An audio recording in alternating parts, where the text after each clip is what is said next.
Good day and welcome to the IEEE Computer Society's presentation on Understanding Ransomware Attacks and How to Defeat Them by Fred Paquette. This webinar is proudly sponsored by Quorum. My name is Amir Drakis and I will be moderating today's presentation. At the end of our presentation, we will have time for questions. As questions occur, please type them into the box provided at the left and press the submit button. You do not need to wait until the end of the presentation. If you experience any audio or visual difficulties, please click on the top icon located at the bottom of your screen. If you are not able to resolve the issue, please submit a comment by using the Q&A box. A representative will respond. You can also download the slides from our resource widget on your screen. Now I'd like to introduce the speaker for today's webinar. Fred Paquette is a sales engineer at Quorum with a focus on demonstrating features and capabilities of Quorum's OnQ solution. He has over 10 years of experience in the IT industry, primarily focused on informational security, data protection, and data forensics. Previously, Fred was as a principal systems engineer at Symantec. Prior to that, he closed out his law enforcement career doing data forensics investigations for the DC Metropolitan Police Department. Ladies and gentlemen, Fred Paquette. All right, thank you very much, Amir. So today, we're going to be spending a little bit of time talking about a topic that seems to be top of everybody's mind these days, especially with the recent WannaCry ransomware attacks, discussing ransomware attacks and how to defeat them. So just a few general housekeeping items so that everybody's on a level set as to how the webinar is going to proceed today. All lines are going to be muted during the webinar. If you do have questions, please feel free to type them into the chat widget. I do anticipate having ample time at the end of the presentation to answer those questions, and I'll be more than happy to do so once we reach the end of the presentation. For any questions that we don't get the opportunity to answer, we'll go ahead and follow up via email, so you can rest assured that even if you don't get your question in prior to the end of the webinar, we will make our best effort to ensure that you have answers to those questions as well. And finally, the presentation is going to be recorded. You will be provided with a link to the recording following the presentation, and there will also be a PDF download of the actual deck itself. So rest assured you will have access to the material once the webinar is over for future reference. So very briefly, just to speak a little more to my bio prior to starting. I don't like to talk about myself much, but I currently am a solution architect and sales engineer at Quorum, and I probably do about 70 to 75% of our solution implementations as well. I've been here for approximately 3 years. Prior to that, I spent about 6 years as a data security and data management engineer at Symantec. And then prior to that, I have a background in law enforcement and as a professor of physics at the United States Naval Academy while I was a commissioned naval officer. Like Amir said, I spent the latter years of my law enforcement time doing data forensics investigations as part of criminal cases. So my IT career actually kicked off in the law enforcement field prior to going into engineering roles with security and data protection companies. So just a brief agenda before we get this rolling so that everybody will know what the flow of today's presentation is going to cover. I'm going to talk a little bit first about general ransomware trends, the hows and whys of why ransomware has become so prevalent. Following that, we will go ahead and jump right into the anatomy of an attack. I do have one example specifically that I want to go ahead and bring up because it's quite relevant and touches on many of the social engineering aspects of ransomware and other malware attacks. We'll shortly discuss preventive measures after going over the anatomy of an attack, to be followed by how you can utilize your last line of defense against ransomware, which is your backup and disaster recovery solution, to mitigate the problem should ransomware actually make it onto systems within your IT infrastructure. So fairly concise agenda, and we'll be making sure that we stick to the timeline here that we've been given for the presentation. So the FBI in 2016 estimated that ransomware was approximately a $1 billion industry. And ransomware is the fastest growing type of malware across all industries. And that is not just in the United States, it is globally. If you look at the prevalence of ransomware between 2015 and actually 2014 to 2016, there's been a dramatic rise. And we'll talk a little later as to why that is, some of the things that are out there that allow people with very little technical ability or skill to get some skin in the game with ransomware and profit by it. But as you can see here, we've got two different graphs. You have a graph with blue bars that represents the number of ransomware attacks recorded by one specific security vendor on appliances that they have globally deployed, and it's listed in millions. So in 2014, had approximately 3.2 million ransomware attacks. 2015, not a whole heck of a lot higher, but in 2016, it just exploded. And again, as we get later on, we'll talk about why ransomware attacks exploded in 2016, some of the enabling factors. But the green line here also represents what the typical ransomware demand was to unlock files on systems that have been compromised. And while things stayed fairly level between 2014 and 2015, right around the $300 to $400 range, there was a little bit of a spike in 2016, about a 50% or so increase. And we anticipate that that will probably likely continue as the techniques and practices for getting ransomware onto systems become more prevalent. Moving right along here to the next slide. One of the other things that we've seen in terms of ransomware since 2015 is just the sheer number of variants that are out there. The number of ransomware families grew from approximately 29 at the beginning of 2016 to approximately 249 known variants or families by year's end. So the pace of growth of the various types of ransomware is relatively steady, but it is troubling because all of these different types of ransomwares will have unique keys to unlock files that have been compromised and unique methodology for actually getting themselves onto systems in the first place. So we only expect that the number of variants is going to grow, as well as the techniques and practices to get those variants onto systems to compromise files.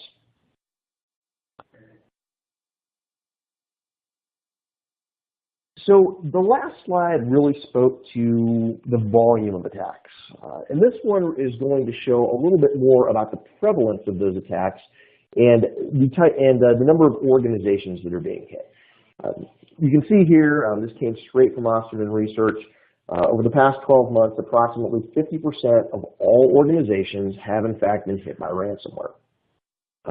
You can see that there's a fair number that haven't been touched at all. Those generally tend to be the entities that have a very layered approach to information security and environmental security within their infrastructure. You'll see that some have been hit approximately a little bit less than half, about 1 to 5 times. And then you've got about another 6% that have been hit 6 times or more over the course of the last year. And some of these attacks can be what we call whack-a-moles, where there might not have been a complete remediation prior to bringing production systems back online, causing the ransomware to relock files on compromised systems. But some of those could be due to poor security practices or recovery techniques on the back end as well.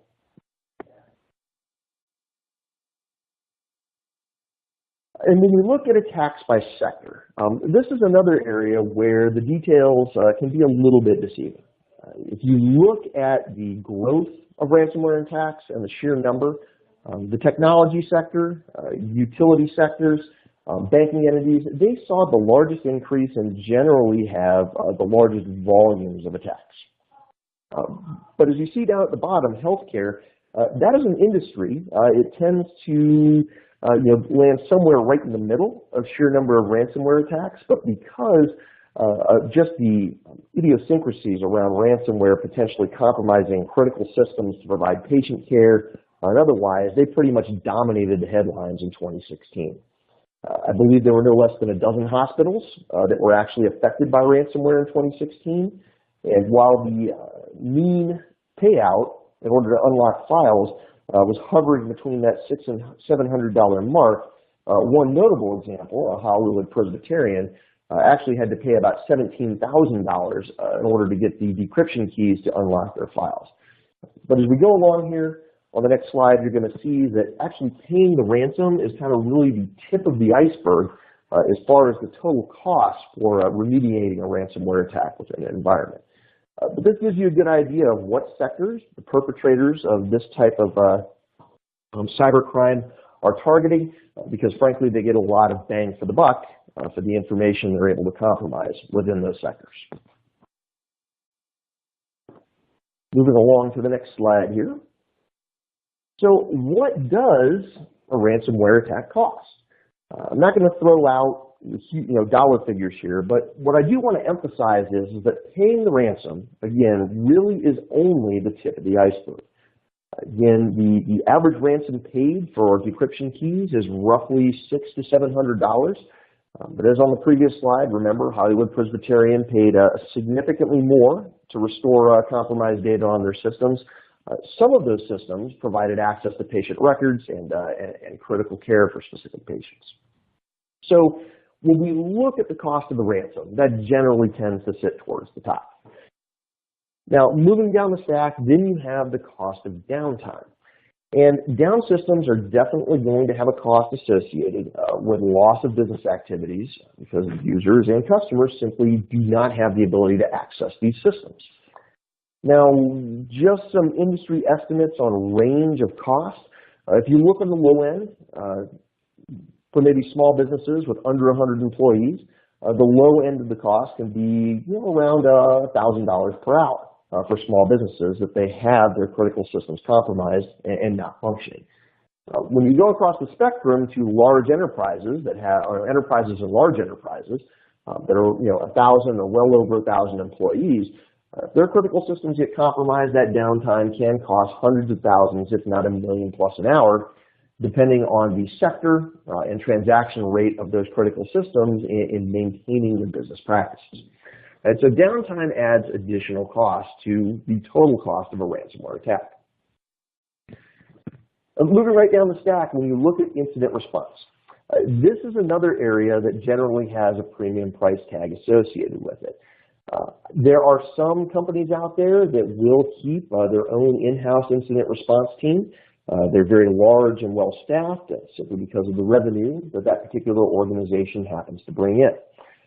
For the vast majority of companies out there, though, incident response typically consists of outsourcing to a third-party or organization to have people, either remotely or on-site, respond to the mess that was caused by ransomware to ensure that it is properly scrubbed from systems, data is restored, and those systems are actually brought back online for production purposes.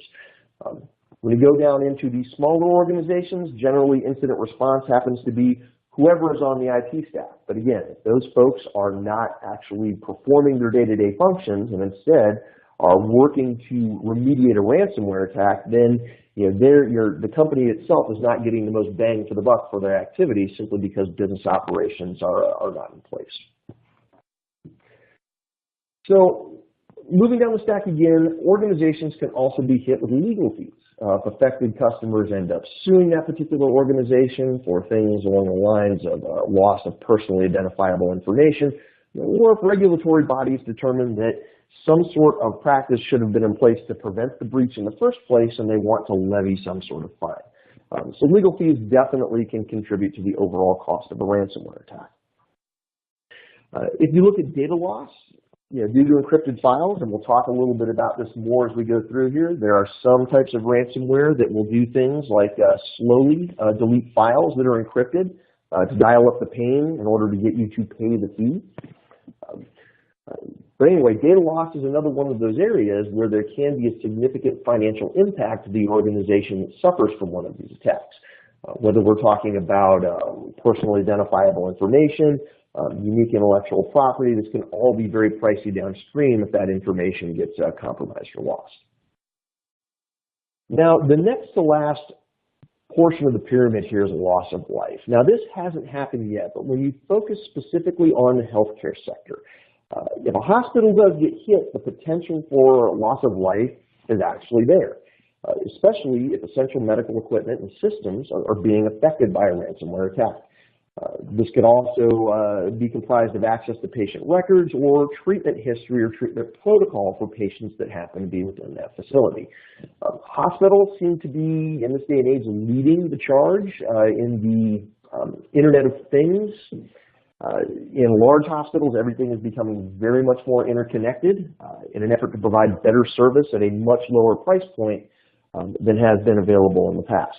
The downside to that is that while quality of service generally goes up and is faster, in the event of a ransomware or other malware outbreak, the ability for that malware to spread across those systems is much higher as well, simply because they all are interconnected. So the point here is that ransomware itself and paying the ransom is only a very small part of the overall cost when it comes to dealing with a ransomware attack. There are a lot of other factors involved there. So, moving right along, if we go ahead and look at common methods for ransomware to get on systems, you're going to notice here that for the vast majority of these, there's going to be a human element involved. So the short end is that typically it is end users that cause ransomware to manifest itself within IT infrastructure. And typically this is going to be via email, either a URL or some sort of attachment, or unsafe browsing practices. You can see here that over half of malware is in fact delivered by those malicious URLs or email attachments. At least historically that's been the case. These could be your run-of-the-mill spray and pray efforts, or they could be more targeted phishing or spear phishing attacks. One of the examples that we drill down into specifically downstream is one of those ladder functions, and you'll see how effective those things can be. Websites do come in second, but about 10% of the time, the attack vector methodology simply is not identifiable through forensic techniques. Some of those, a very small portion, have actually been forensically tied to larger scale breaches. But again, the vast majority of these are going to be via user error or poor browsing habits. So last but not least, before we start jumping into the anatomy of a ransomware attack, the one thing that I want to bring up here is cryptocurrencies. And this is somewhat of a side note, but there is a role that cryptocurrencies do play here.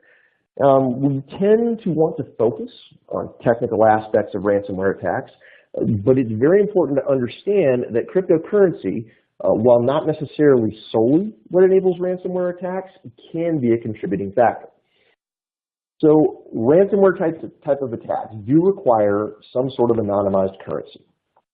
If you're run-of-the-mill crypto criminal without access to many banking resources, had to rely on credit cards or single bank accounts for payments, then law enforcement would have absolutely no problem tracking these folks down and apprehending them very quickly.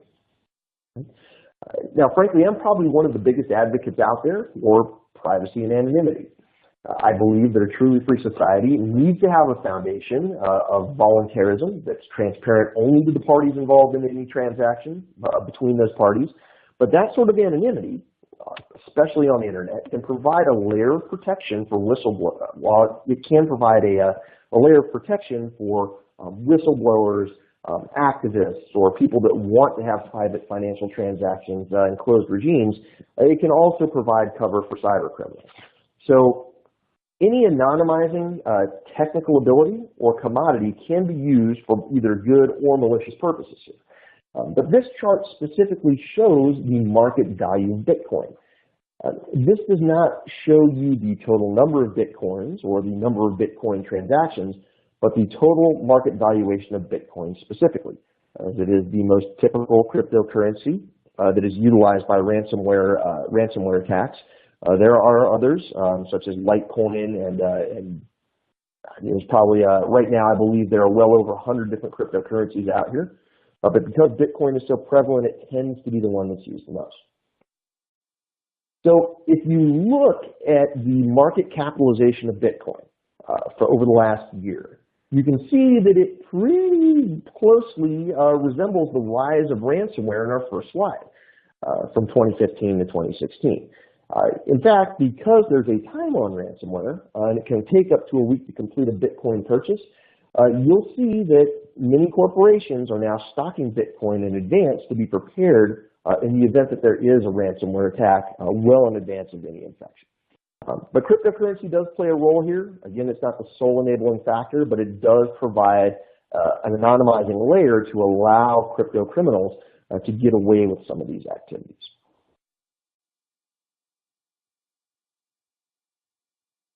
All right, so let's take a quick peek at the anatomy of a typical ransomware attack. There may be different delivery methodologies involved here, but the actual workflow, so to speak, of a ransomware attack is relatively uniform despite the particular methodology of getting ransomware on the systems. Once a payload has been delivered into an affected system, whether that's via an exploit kit, spam, email, or poor browsing habits,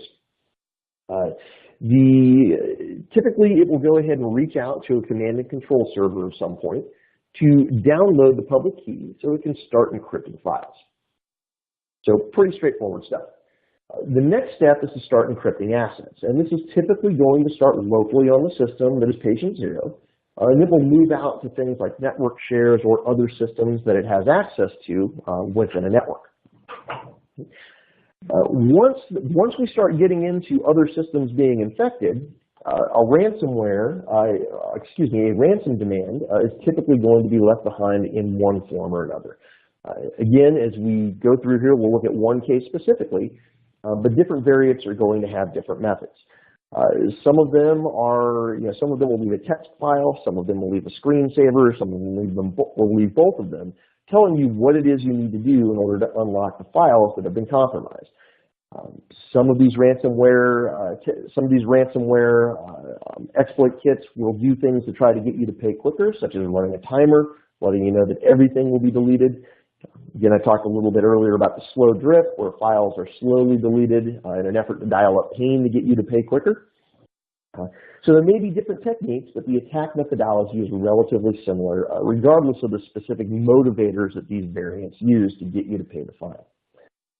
But there are going to be other variant-specific ransomware idiosyncrasies. For example, one case that I like to bring up is if you're running something like a next-generation firewall, and that blocks communication from the infected system to the command and control server, there actually may be a key included in the payload, so if it can't reach out to that server, it can start encrypting files anyway, even though that communication can't be established. So keep in mind, the people that write these packages are not idiots. They adapt very rapidly to defensive technology. So as we move through here and we touch on these things, you're going to see that a layered approach to security is very important to do everything that you can to keep ransomware out of your environment. So how is this all packaged and delivered? I'm not going to touch on all of the ways, but I will point out a few that are increasingly common. Exploits as a service, exploits as a service really are driving a lot of the increase in ransomware right now, in addition to some of those anonymizing technologies that are out there.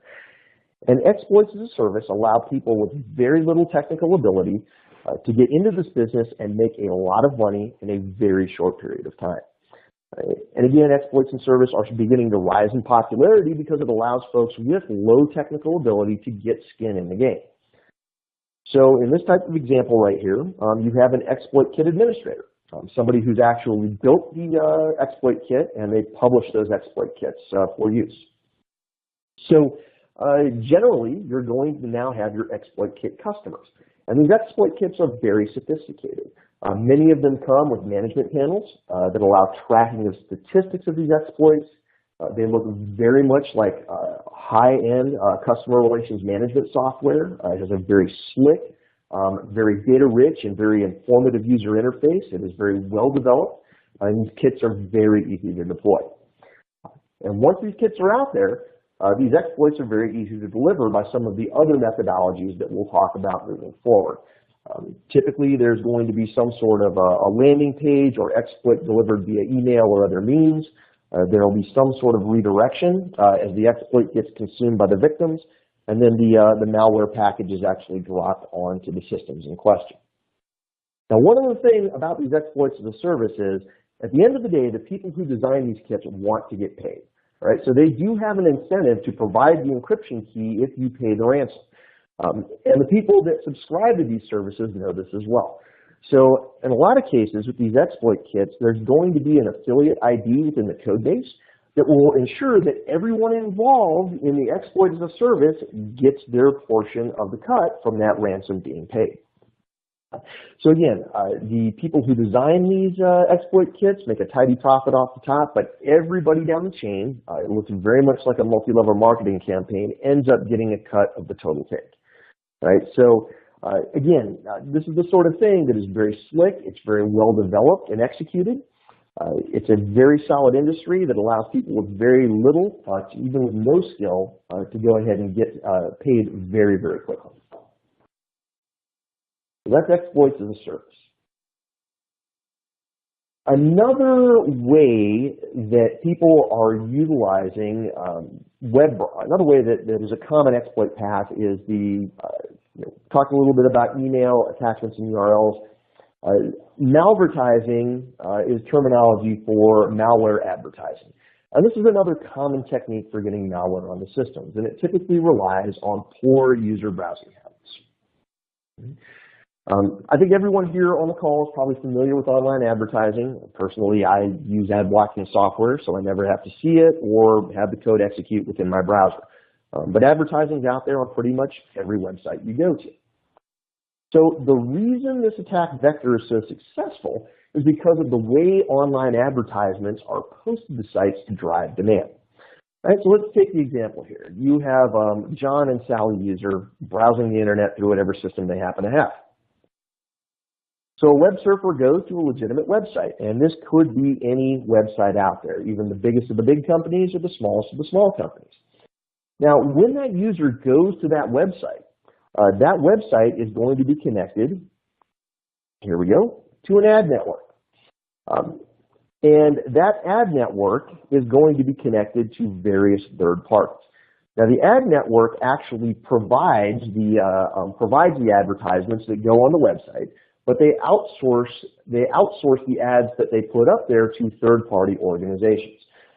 And within those third-party organizations, there is a real-time bidding process for that ad space. They'll let it be known there's an ad of a specific size, maybe with a certain number of pixels. There's a specific target audience, and they allow pretty much anybody out there to go ahead and bid on the utilization of that ad space. So the nice thing about that is legitimate advertisers have a way of being able to market their products on websites they might not normally have access to. The bad part about this is that anybody can bid on these sorts of advertisements, including the people that design some of these exploit kits. Right? So guess who else is also bidding on these spaces? It's the people that are out there who want malware, ransomware specifically, on systems so that they can profit by it. So what they do is they make a bid. They win one of these bids, and what they do is they go ahead and insert malicious code into the ad that runs an exploit if it's clicked on. You might not even necessarily need to click on it. There are things called drive-by downloads, where by simply having the ad render in your browser, it can actually go ahead and infect a system, depending on what your security settings look like. But again, it's just one of those things that allows these users to very easily use some sort of Java, Flash, or other type of compromise to go ahead and infect a system and then demand a ransom should you want the data on that system back. So malvertising, it's definitely a big deal. It's becoming more prevalent. It is a very common delivery vector for malware packages. Just keep in mind that no website's immune. All of these websites have ad companies that outsource to third-party companies that have bids on specific ad spaces. So it doesn't matter if you go to a site with high reputation. The ads may or may not be of high reputation themselves. So it's one of those things that you definitely want to keep in mind for your browsing habits and your users' browsing habits as well. So I know we touched on email being the primary delivery vector for malware. Let's talk a little bit about document malware because it does seem to be the biggest contributor out there right now. I've got a few examples. One of these is an email where you have a image of some sort that's blurred out, and for your own security, to make sure nobody else can read this email, you are asked to go ahead and ensure that you go ahead and enable macros for this so that you can actually unblur and see the image. However, the downside for this is that clicking on that does not make the transaction text visible. It simply executes the payload that was in the mail to begin with. So it relies on human curiosity. And you're going to see a lot of document malware does this as well. The second example is going to be the tried and true classic of clicking on the red X. You have images that may have been blocked. You want to see what those images are. There are a lot of curious people out there who are very naive about the types of emails they receive. They click on that red X expecting to see an image, only they don't see an image. And the code executes when that X is clicked on, and the malware package is delivered. And the last one is one of my personal favorites because, again, it relies solely on human curiosity. There are emails out there that'll just say, hey, text. And you need to go ahead and enable macros in order to be able to read the text of the file. Curiosity, it's one of the things that has allowed humanity to really accomplish some great things. Since we've been here.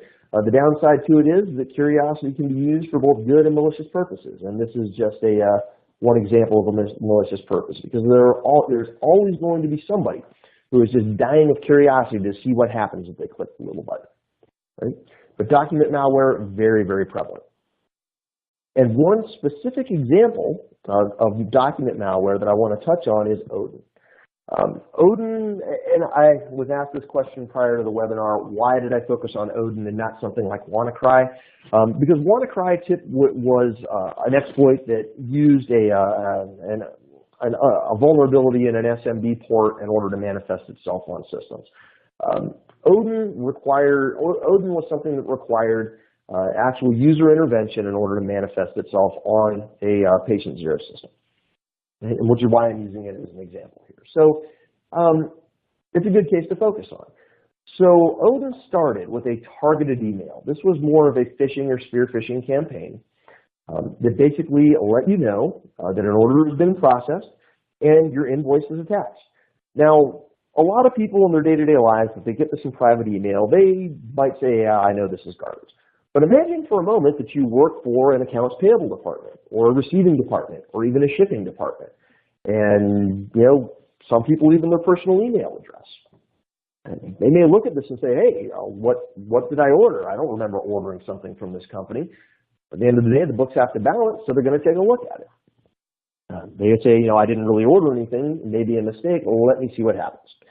So when they look a little bit more closely at the email itself, they see there's a zip file. And there's not only there's a dummy file, but there's also an attachment that contains what looks like an alleged cancellation form. All right, and so it's a very compelling thing. A transaction was processed. I didn't order anything. I want to go ahead and cancel it, so I'm not losing money on something I don't want. So unfortunately, with Odin, when the user would open that zip file and go ahead and click on that cancellation form, the zip file would get open. They would not see any extensions on here, so they might think it's a cancellation form when in fact this was a JavaScript package that would go ahead and execute and then drop the payload onto the system, and now you have patient zero. That's how Odin worked. That's how a lot of these malware packages work. They again pander themselves to human curiosity in order to get on the systems. So once Odin's done its thing, it's encrypted files, it's gone out on network shares, it's looked for things, it's going to go ahead and let you know with a text file of what you need to do in order to get your data back. They direct you to install Tor browser. And for those of you that don't know what the Tor browser is, it's a browser specifically designed to map into the darknet so that transactions and browsing activity are not so easily tracked. Now, Odin was very helpful as well. If you decided or if you forgot that that text file existed after a certain amount of time, it would go ahead and give you a handy screensaver so that anytime you logged into that system, you would get the message. Again, it's one of those things that was very sophisticated. It was very tailored. There was a significant amount of social engineering that went into delivering the package. But at the end of the day, it's a typical ransomware package. This just happens to be a very common delivery vector for them. But it's a good case to focus on.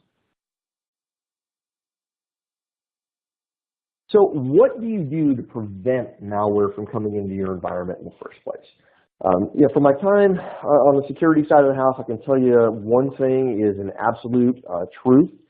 There is no such thing as a 100% secure system or environment. But what you can do is make yourself a very, very hard target. All right. One of the things that I like to touch on here is my time in law enforcement. As part of my time in law enforcement, I spent some time on a counter-robbery task force, and I had the opportunity to interview over 200 robbery suspects in that time. And what I can tell you with absolute certainty is that criminals, whether in the physical or virtual world, have a few guiding principles. As predators, they want to survive to perpetrate a crime again another day, especially if that crime brings them profit. They're going to look for low risk or soft targets and develop a strategy to attack those targets that's going to yield the most bang for the buck for the effort they happen to put in. So at the end of the day, the harder of a target you make yourself or organization, the less likely you are to be a victim. It's true on the street. It's true in the world of information technology as well. So when talking about ransomware, that layered approach is very important. But with ransomware, there is almost always an element of social engineering involved. So the vast majority of attacks, again, will be enabled by your end user. The most critical aspect of a layered security strategy, specific to ransomware, has to start with ensuring that there is a user awareness program in place of a broader security program, and more importantly, that it has the support of management. Now, whether that takes the form of an outsourced company coming in to conduct phishing readiness exercises, or an internal series of trainings on email and browsing habits, or even something else entirely, it is very critical to ensure that your users understand and are aware of the risks associated with email and browsing. I've often heard it said that within any organization, the weakest link can be the human element because it is prone to error. So making that weakness into a strength is really a worthy undertaking to ensure that ransomware is not a persistent problem. So additionally, you want to make it difficult to penetrate the infrastructure in the first place. So you have additional measures from perimeter firewalls and secure and physical access controls. Then you start moving into the intermediate layer, defenses like antivirus software, network access control, intrusion prevention, intrusion detection, and maybe even next-gen security technologies like machine learning, event correlation, and predictive analytics. And then you move down to the layer of the systems and applications themselves to ensure they're properly hardened and patched against known vulnerabilities. And maybe implement solutions to prevent configuration changes. But again, right at the center, right on top of that soft inner layer where your systems and data reside is data protection, and that truly is your last line of defense. But that layered approach is going to present multiple hoops for any potential attacker to jump through, and many times, even if they are tailoring a targeted attack, if they have that much difficulty getting into an environment, a lot of times they will seek a softer target. Again, most bang for the buck, most reward for the least amount of effort. That is a typical criminal mode of operation. All right, so what do you do if ransomware actually gets in? Really you need to get your systems back up and running as quickly as possible. So you want to make sure your data is always available online and to both internal and, if your business model is like this, to external users. So like we just covered, having that hard outer shell to protect the soft insides is very important. So again, looking closely, you can see the backup is directly above the data and systems, and it truly is the last line of defense should all the other defense mechanisms fail. So in this case, let's assume the worst. Ransomware is in your infrastructure. You don't know how to get it out quickly or cleanly. You can have all those additional layers of the defense, but somehow they were bypassed, and you're now having to rely on backup data to rapidly solve the problem. And this is where BDR, backup, disaster, and recovery, and this goes way beyond just restoring files, is critical. Restoring files may be good for bringing back user-deleted data, power loss, data corruption, things of that nature. But with a ransomware attack, it is very time-consuming to restore data to every system involved if those systems are staying down during the process.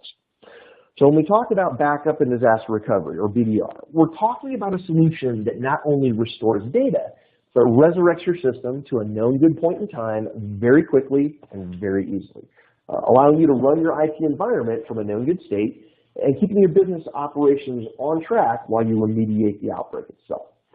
So really, you want to be back up in minutes as opposed to days or weeks, using legacy techniques.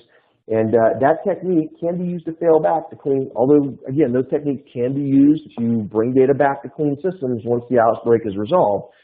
But what you really need for that last layer of defense is a solution that allows you to continue business operations while the outbreak is being remediated.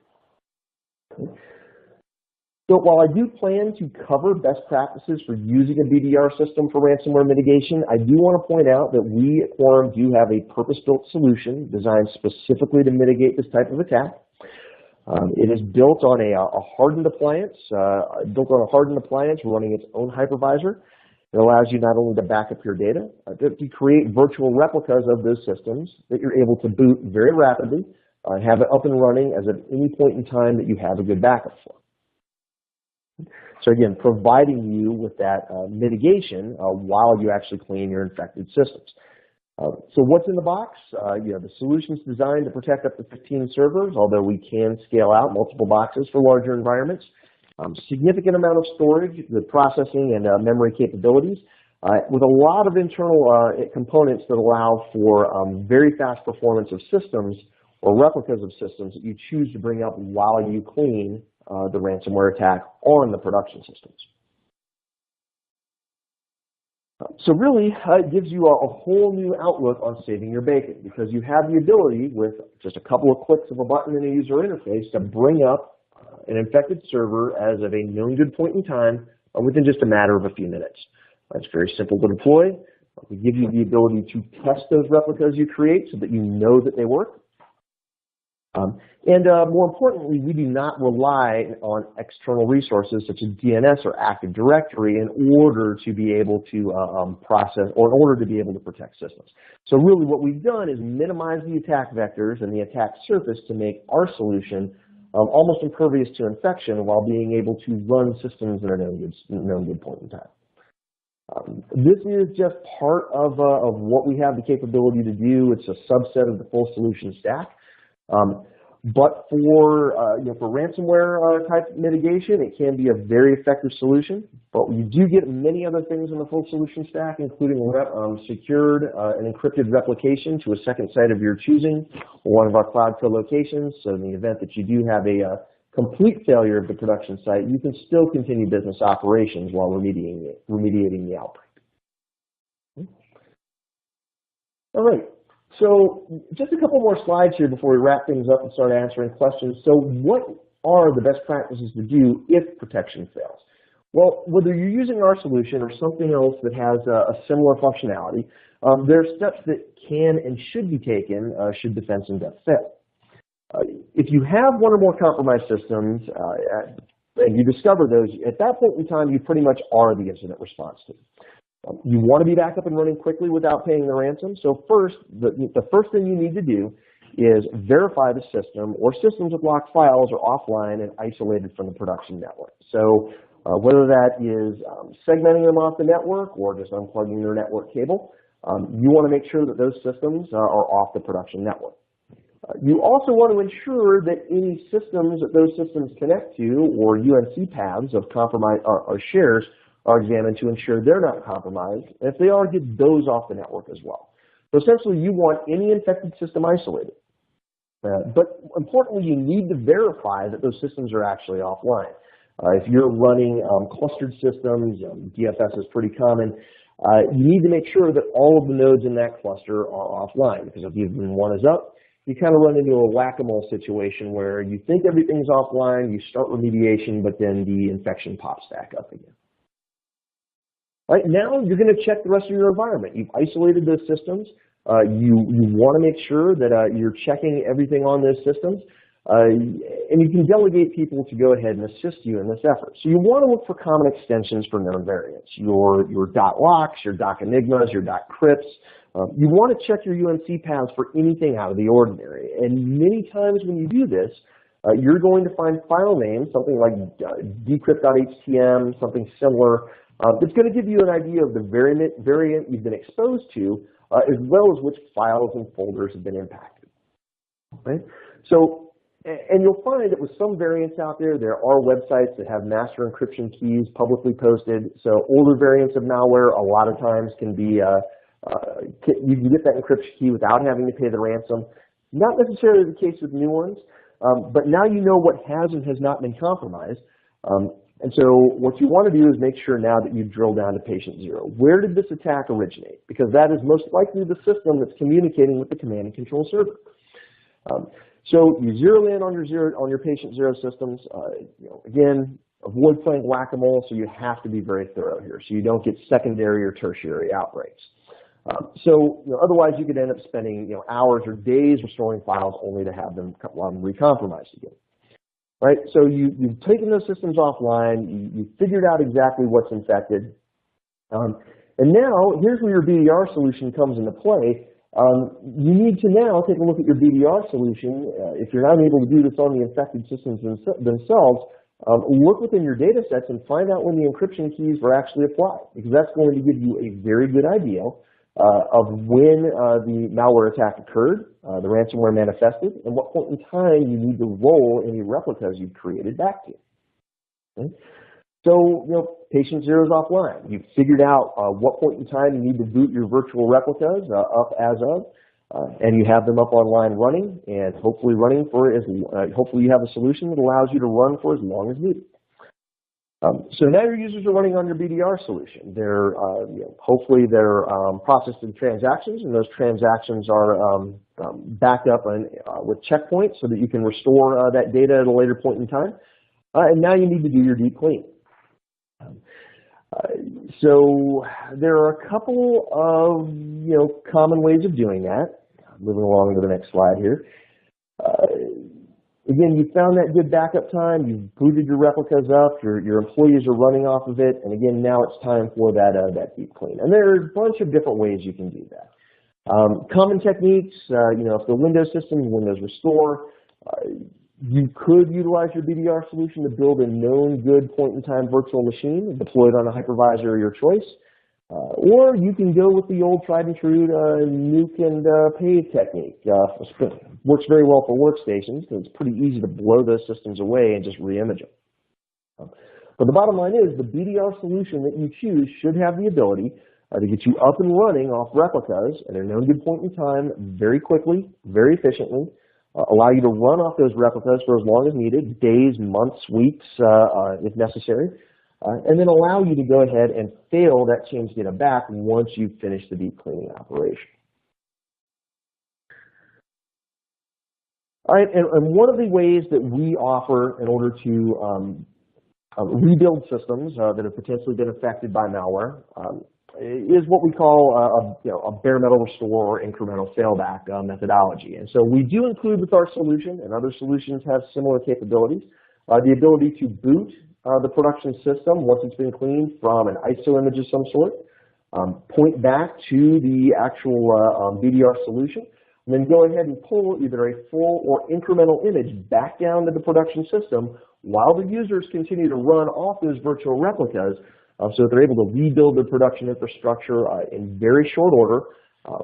Maybe you've been running off of it again for days, weeks, or months, but allowing you to go ahead and perform those restore functions once you've done your deep cleaning, done your forensic analysis, and determined that yes, in fact, you have found all potential systems that were infected, you've cleaned the malware off of them, and you're able to be back in business without having paid any sort of fee for that ransomware key, that master decryption key. Right? And I ran a little bit longer than I anticipated here. I apologize for that. But that is pretty much the end of what I have for the presentation today. If anybody has any questions at this point in time, I do see a few up in the queue here. I'll let Amir go ahead and read those out loud so we can go ahead and get them answered for you. All right, thank you very much, Fred. Appreciate that. We do have some questions. If I can go ahead and start one at a time and see where that takes us. So the first question I have at the top is, Fred, can you talk about ransomware in general with regards to admin rights on Windows-based OS? Do users, okay, a little lengthy one, I'm sorry, who users are non-admins on their systems help, or is most ransomware bypassing standard Windows security rules? Yeah, that's actually a very good question. And a lot of times it depends on the ransomware variant that's being used.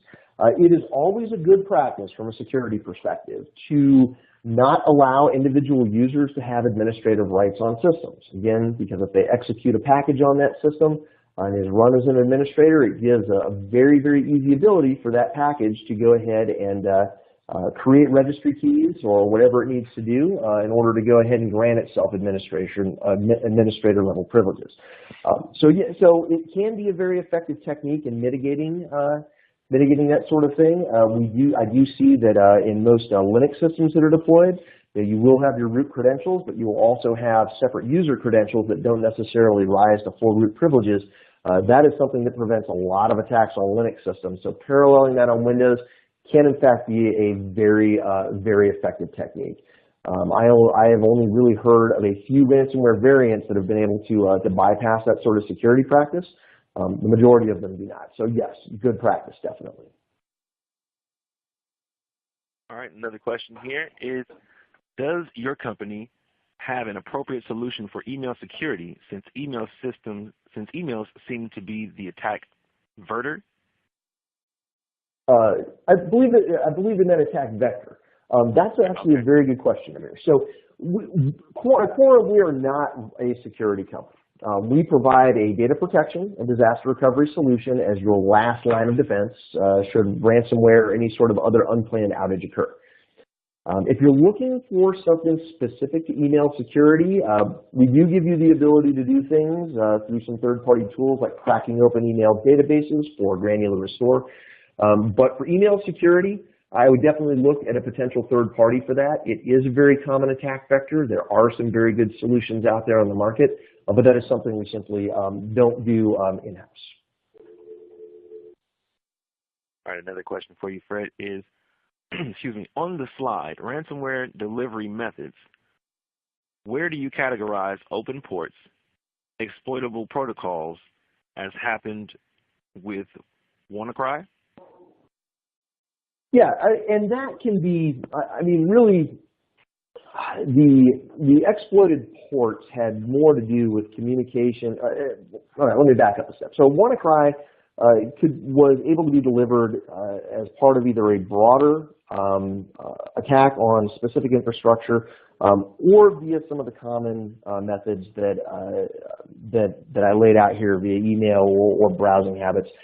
Just depending on the particular delivery, just depending on the delivery methodology. The capability was there. Now, most of the WannaCry manifestations were specific to user intervention. It relied on an exploit that was executed on a system that was a known vulnerability that, had some of those older systems had the appropriate patches in place, would not have been able to be compromised. So yeah, it was an exploit that utilized an open port primarily for communication with the CNC server so that encryption could begin, but it was delivered through those common methodologies that we discussed earlier. The reason, and to add another thing to that, the reason that it was so effective, regardless of where the actual exploits and hoarded vulnerabilities came from, there's a lot of speculation out there. The fact of the matter is that some of those exploits were not something that were commonly seen, although they were patched. Had those patches been applied to some of those older OSs, I know that there is some speculation out there that the next batch of exploits to be released is going to actually affect Windows 10 systems.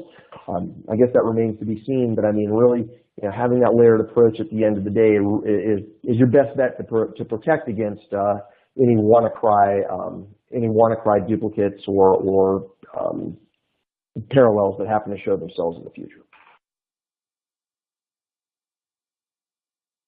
All right, great, Fred. Another question we have here. If a removable backup drive is connected during a ransomware attack, will it be compromised along with the central computer? Okay, good question. And I guess the answer is probably not what you're going to want to hear. I guess the answer is going to be that depends. If it shows up as a locally attached drive, which in all likelihood it will, then most ransomware attacks will start on the affected system itself, and then start to move outward across the network to find other systems to drop the payload onto, or files to encrypt. So if it's a locally connected drive, in all likelihood, yes, it will be compromised unless you have some sort of device control technology in place that allows that drive to be read-only. There are a lot of vendors out there who make that kind of technology. I've seen people who just go ahead and fill in USB ports and things like that with epoxy to prevent external drives. So whether the attack originates via user action or somebody brings in a backup drive and plugs it in and spreads the systems that way, I mean, that device control really is going to be your best bet to prevent that external drive from being affected or having the infection go the other way. All right, and Fred, looks like this is the last one, but it's more or less of a comment of the slides rather than a question. If you can chime in on this one. Interesting. The majority of the reported incidents last year came from the healthcare sector that got hit with ransomware. Is there a response to that one?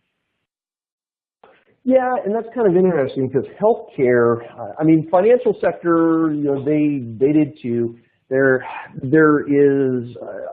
are safe harbor aspects to various regulatory regimes that are in place within the U.S., the European Union, and other places.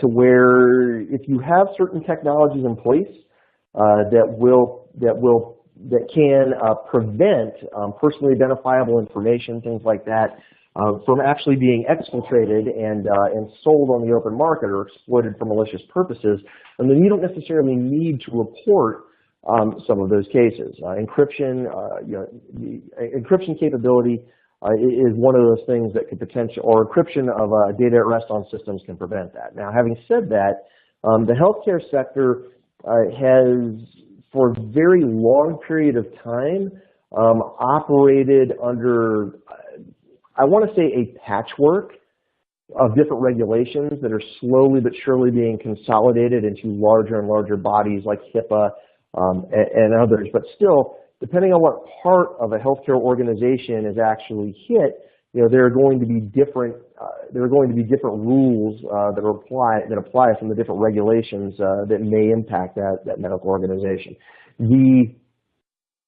So, for example, if a medical organization if they process their own credit card transactions, or they have a third party that does that, then yes, that particular aspect of their business will fall under PCI.